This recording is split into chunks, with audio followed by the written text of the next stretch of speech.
আজকের ভিডিওতে তৈরি করব এই জুয়েলারিটা। এটা কিন্তু একটা পুজো স্পেশাল জুয়েলারি, আপনারা যে কোনো পুজোতেই পরতে পারেন।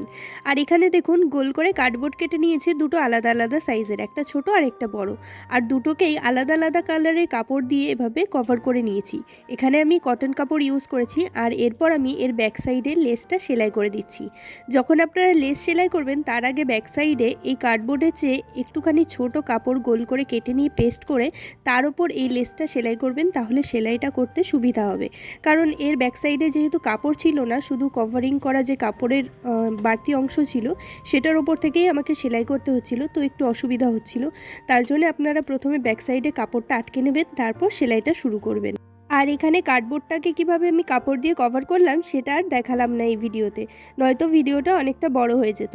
আমার চ্যানেলে যে আগের ভিডিওগুলো আছে ফেব্রিক জুয়েলারির ওপর, সেই ভিডিওগুলোতে আমি দেখিয়ে দিয়েছি, তাই নতুন ভিউয়ার্সরা সেগুলো দেখে নিতে পারেন। লেসটা এখানে সেলাই করা কমপ্লিট হয়ে গেছে। এবার এই গোল কার্ডবোর্ডের ব্যাক সাইডে আমি একটা গোল কাপড় পেস্ট করে নেব। আর আপনারা যেহেতু এই লেসটা সেলাই করার আগেই একটা গোল কাপড় পেস্ট করে নিচ্ছেন, তাই এই লেসটা সেলাই করার পর আর কোনো কাপড় পেস্ট করতে হবে না। আর একই রকম পদ্ধতিতে আমি আরও একটা যে ছোট কার্ডবোর্ড ছিল সেটার ব্যাক সাইডেও কিন্তু একটা হলুদ রঙের লেস আমি এভাবে সেলাই করে নিয়েছি। আর লেসটা একটু পাতলা রাখার চেষ্টা করবেন, তাহলে সেলাই করতে সুবিধা হবে। এরপর এই ছোট যে কার্ডবোর্ডটা আছে এটার ব্যাক সাইডে আমি ফেভিক্রিলের ফেব্রিক গ্লু দিয়ে এই বড় কার্ডবোর্ডটা সেন্টারে এটাকে এভাবে পেস্ট করে দেব।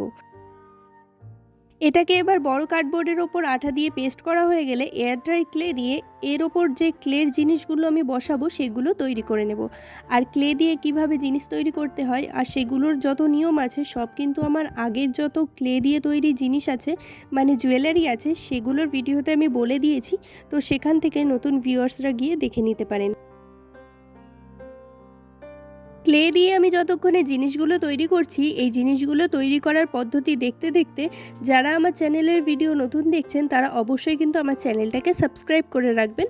আর পাশে থাকা বেল আইকনটা অবশ্যই প্রেস করে দেবেন, কারণ বেল আইকন প্রেস না করলে কিন্তু পরবর্তী ভিডিও নোটিফিকেশান আপনাদের কাছে পৌঁছবে না। আর সামনেই যেহেতু দুর্গা পুজো, তাই দুর্গা পুজো স্পেশাল অনেক ভিডিও আমার চ্যানেলে আসবে।